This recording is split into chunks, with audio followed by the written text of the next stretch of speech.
நம்மள நிறைய பேருக்கு இந்தியாவோட ஃபர்ஸ்ட் 2 ரிச்சஸ்ட் பர்சனா தெரியும், முகேஷ் அம்பானி அண்ட் கௌதம் அதானி. ஆனா தேர்ட் ரிச்சஸ்ட் பர்சனா இருந்தவரை பத்தி தெரியுமா?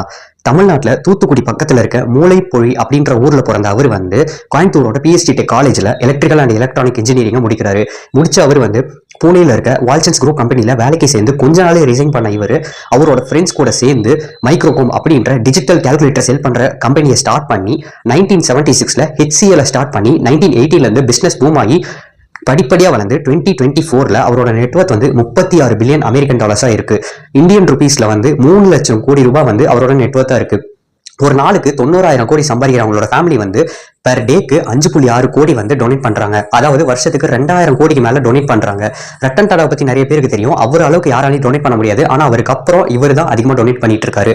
அவர் பேர் தான் ஷிவ் நாடார். HCLோட ஓனர் தான் ஷிவ் நாடார். ஷிவ் நாடாரை பத்தி ஏற்கனவே தெரிஞ்சவங்க கமெண்ட் செக்ஷன்ல கமெண்ட் சொல்லுங்க. இவரை பத்தி இது வரைக்கும் தெரியாதவங்க எத்தனை பேர் இருக்கீங்க?